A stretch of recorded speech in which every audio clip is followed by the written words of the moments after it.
So here we are. We're back, and I haven't decided. I really wanted to use this show. Oh, this is funny, actually. I'm going to do this. I'm not getting my book out as an act of vanity, because it's actually, my book has now kind of become not really an embarrassment, but it's like at some point the fact that you only put out one book is worse than not having put out any. It's the first book. But if you say first book, that suggests there was a second book. Promises. Yeah, and until I have a second book, it's become increasingly painful to talk about my first book. So, but I do have a story here that reminded me of stuff I want to talk about while we were visiting. So I'm actually gonna read through this really quickly, and I might, jump in. I mean, seriously, jump in if you hear something that sounds like something you might recognize. So the story is called "I'm with the Band," and I wrote this back when I was at the paper. This is probably back in '03 or so. I'm with the band. That's in quotes. There isn't a red-blooded male on the planet who has not wanted to say those words. With just those 4 syllables, even the geekiest guy can shed his outsider skin and glide over to the cool kid side of the cafeteria. It's a male ego do-over. This is aimed at me, right? It's a male ego do-over. All the kickball teams you were chosen last for, all the dates you didn't go on, and a lot of the dates you did go on, are tossed in the trash heap of the guy you were before, now that you're with the band. More importantly, with the simple strum of your 6th string, there's no more talk at family gatherings of that embarrassing air guitar in front of the bathroom mirror incident. And that's actually based on something that happened. When I was in college, I was an RA, and so I was in charge of enforcing the various rules. And there were these young guys. I mean, who? I remember one of the roommates. His last name was Fuchs. And oh, I bet you that. And well, okay. Here's the deal about that. And you never wanted to talk to him after drinks? Well, here's the thing. Here's the thing. You got to make your peace with your own name. And if your name is, as he made it clear, Fuchs, goddammit, it's Fuchs. People aren't. You still have to be prepared when someone doesn't say it right, because it looks like Fox.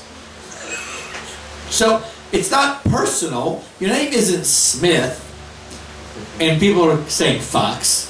Your name is Fuchs. Who knows a Fuchs? I didn't know any. He was my first Fuchs. So, but anyway, he and this other guy roomed together, and they listened to that screamo metal, and someone would tell me some of these names. Yngwie Malmsteen. Anybody remember that name, Yngwie Malmsteen? The guitar player? Yes. He's one of the top 5 probably. Yeah, with a hardcore metal shredding guitars. This is back in the day. This is like 84, 85, back when you were almost born. And they would turn this shit up to 11. And I mean, middle of the day, middle of the night, didn't care. I mean, they would have this music on so loud that you could be pounding on the door and they wouldn't hear you. And this was exactly what was happening. I mean, I'm beating on the door. It's crazy loud. He can't hear me. It's the middle of the afternoon. And it's the other one. It wasn't Fuchs. It was his roommate. Finally, I checked the door because I didn't have a key or anything that they knew about.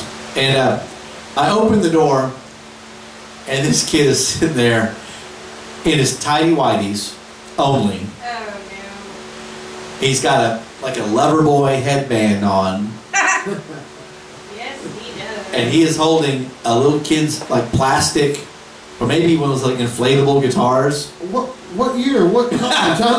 Oh my God. Uh-oh. And he is in front of the mirror, which is like the door is. I'm at the door, and the mirror is right here. He is standing closer than your. I mean, He knew capo. He was right there in that mirror going, just shrieking the lyrics and playing this flexible, inflatable guitar. And he saw me and went straight to plumb. I mean, the guy died in front of my eyes. Like, he and again, what did you were, this is not what we call on the down low. You had it up to 11 and the door was not locked. Boys learn, lock the door. You learn this in a number of contexts. If you don't want to be embarrassed, mortified, your life ruined, lock the flipping door. Okay, so, getting back to this. So, and you were there, honey. On Halloween night, 1991, I took the stage with my first band, a seat-of-the-pants operation, if there ever was one, by the name of Tubonecks. It's tub, hyphen, letter O, hyphen, Nex, N-E-X.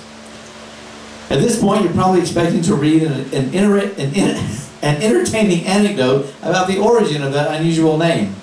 Well, I recently tracked down my former bandmates and asked them just whose idea it was that we should be called Tubonecks, and none of them could remember. No, I was in this band with her brother and a few other people. Nobody could. Everybody thought. Everybody was like, "I thought it was you. I thought it was you." It was like, "Whose bag of dope was this?" Look at me. It's possible that I was not the only one who was occasionally less than sober. But anyway, we were awful. The reasons why are too numerous to list here, but the story of our bass player should adequately sum up the situation. His resume included the following bass player qualifications. 1, he owned a bass that he had painted yellow all by himself. 2, he owned the club where we played. And 3, his bass also had a bottle opener that he attached all by himself. You got his number? With that background, it should come as no surprise that he couldn't actually play the bass. Details. Instead, our guitarist, a highly accomplished musician, and he actually was, he employed a paint-by-number approach to teaching him how to play each song. And then this bass player was her brother, Kirk, who we've already mentioned before. Like, note number 1, place third finger on left hand here, strum this string with right hand. Note 2, remove left hand third finger, place left hand second finger, and so on. As a result, his play had a somewhat mechanical quality to it, not usually associated with rock and roll, or for that matter, music in general. What's more, with no real understanding of music structure, he was incapable of any spontaneous thought while playing. Primitive. Okay. He was alternative. For example, starting a new trend. If we were playing the Doors' Roadhouse Blues, his part, at least in theory, would go like this. Bum-ba-diddly, bum-ba-diddly, bum. And so on. It's better in country. And on a good night, he could maintain this tempo for about 10 or 15 seconds before self-destructing, usually in the form of falling hopelessly behind the rest of us. At this point, an actual musician would stop playing, wait a couple of moments, and pick up on the next bum-ba-diddly. Unfortunately, such rhythmic dexterity was beyond his reach, and his only remedy was to play faster and faster until he caught up with us.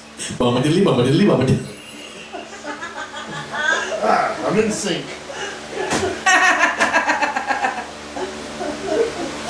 Yeah. Well, it reminds me of Ray Hubbard. He was talking about being invited to a bluegrass festival in Oklahoma somewhere. And he wasn't expecting that because he's not a bluegrass player. And he goes, well, I'll just play everything fast. Well, they booed him off the stage. And he realized he wasn't a bluegrass player anymore. So. Oh my God, well this happened, I wrote this before I think the funniest thing that ever happened to me on stage, and there's always something funny happening, and that's just part of the experience. We had a little band in the newspaper called Media Circus, and it was just a handful of us, the worst. We were a terrible band. We had like one real musician, and everyone else was just a fraud, including myself, and I was the singer. But our real musician was Tommy Hargrove. And how many people were in the band? Oh my God. We had, well actually you know what? We had a couple of epically funny things happen. The band had we had our own little Spinal Tap drummer situation going on. We had I think we had more drummers than gigs that we played. We had drummers who practiced with us but never played gigs. We had drummers who played gigs with us but had never practiced. But you know, we weren't that big of a band. We had Tommy Hargrove was lead, and Tommy's with Red House, or at least used to be. Awesome guitar player. And awesome. Tommy's as good a guitarist as you're ever going to find. And we had a good friend of mine, Derek Metter, on keyboards. Carol Wilson, the editor, was rhythm guitar.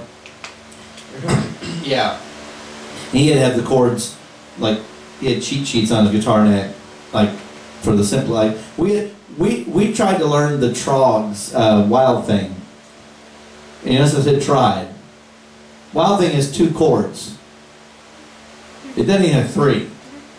And we had to give up. We couldn't learn. Now you tell me. We couldn't learn Wild Thing. That makes sense. We did, our first show was like just supposed to be like our only show, right? And it was just like a little stunt.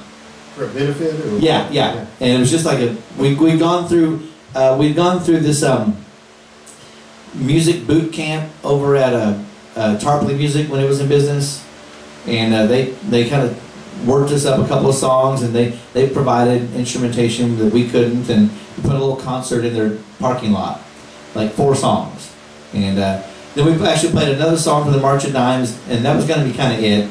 Well, then we get asked to play another song. Now this was in 2001. We got scheduled to play the Alzheimer's Memory Walk down by Sykes Lake, and which was scheduled the Saturday after September 11th. So, you know, I had this hunch. Oh, and you could have warned everybody? Yeah, this was after. What? It wasn't, that's right. It wasn't that. He didn't do his duty. It wasn't that kind of hunch. And sure enough, my phone rang, and it was the organizer. She says, Lee, do you guys know any patriotic songs? And I was like, no. We don't. We know our 12 songs, and we don't really know them. You didn't know American Woman? We didn't know. We now Tommy Hargrove could play the Jimi Hendrix version of Star Spangled Banner. Yeah, all night long. Yeah, that's right. And we were ready to go with that. And she says, well, you know, everyone was singing. What's that? God Bless America. That was like the song that sort of emerged at that time. And I thought, she said, well, do you know God Bless America? I said, no, we don't. And we don't. So I kind of thought, having forcefully said that it would have some meaning. And that when we got to the show with a drummer who'd never played with us before, that the following would not happen. Did you stop at Faith Mission and get him? Or it was like, well, she was actually my physical trainer for the Hotter Than Hell. All my stories kind of interlock. So anyway, we're sitting there waiting to be introduced, and she gets up on stage, and she's like, you know, the Media Circus is going to play this, and they're going to start us off with a patriotic medley. Like, huh? We didn't even commit to one song, much less a medley. And actually, by then we were all on stage on this flatbed trailer, and she was using my mic, and I'm kind of standing there like this, and she says, a patriotic medley, the whole medley. What I'm talking about. And I'm like, ah, and everyone, you know, the mood was not one that we just had to do something. I never sung. What song was I just said? God Bless America. Never sung it. I may have sung along with it, but I never sung it. From the mountains.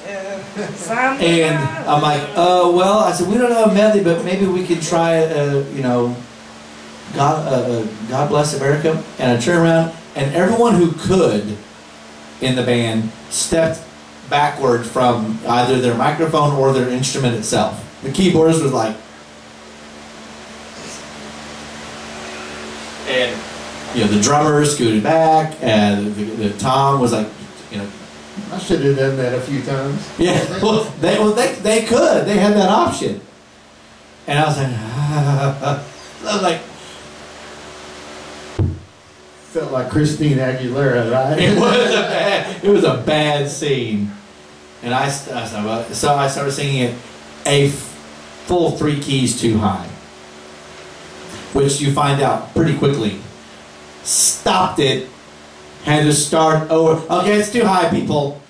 We got to start this over. And then no one knew the words. It was just the most excruciating 11 minutes. I think it should be a 3-minute song. It took half an hour.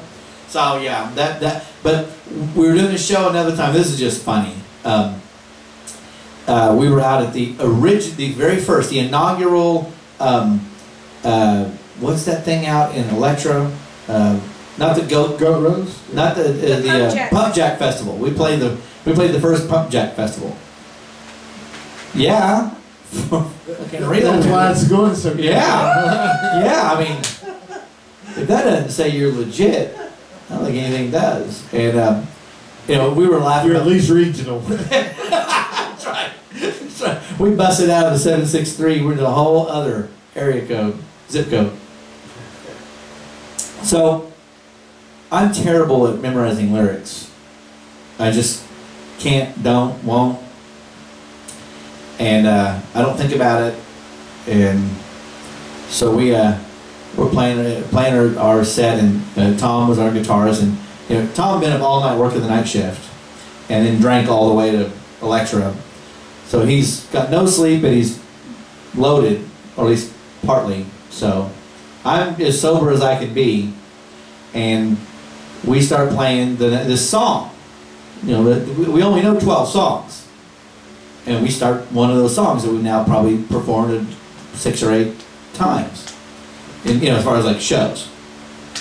And he starts playing da na na da da da na na da da da da na na, and everyone's like, so I'm grooving like a microphone, and I bebop over to him. What's the first word? And he's like, he laughs because Lee just told such a funny joke. That's good, that's good. Yeah. No, really. The first words of Louie Louie are Louie Louie. It's the name of the song. I could not get there. So I was like, no, really, Tom, what are the first words? It's like, That's good, man, that's good. You're killing it, Lee. You're funny, man. And he goes,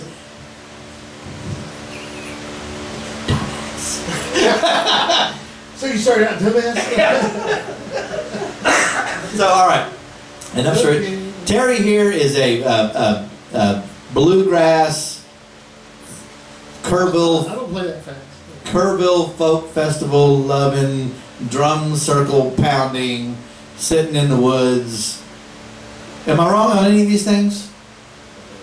Well, if you hit some that does sound wrong, I'll do it. I'll go do it. You know. Tommy. It's on the bucket list. Terry, I said Tommy. Terry here he takes his musical passion beyond just playing shows around town. This is part of your whole lifestyle and how you spend your time. Well, I'll drink a beer with anybody. You don't discriminate. No, I spent a lot of years just too bogged down in a career and trying to figure out which way's up, and didn't play a lot of guitar there for a lot of years, and then finally said, that's it. You know, it's time to put it under the bed or go out there and do something. So I'm one of the bigger hams around. You know. He's very talented, and I like that Terry's knowledgeable about the genre that he's passionate about. You know, he doesn't just copy songs from the radio, or this is something that he's an encyclopedia of the music and the musicians that he's passionate about, and he can duck his head, but this is true. Wasted a lot of time, yeah. And he's way too humble. So here's what we're gonna do. We're gonna break for just a second and set him up over here, play a couple of songs, and I'm going to go ahead and call it a night. There's really no point to come back to me. So we're going to let Terry play us out. I might say a few final words to say goodnight after he's done, but it's been a fun show. You guys, couldn't have done it without you. You're the best. And we do have a number of guests that are in the pipeline, so I guess I need to double and triple book my shows, so when we cancel out, I get back down to a real show. So, but for a second week of doing this, I think this has been a lot of fun. We told some fun stories, and now we're going to take a little break. When we come back, we'll have Terry Thompson playing a couple of songs. Thanks.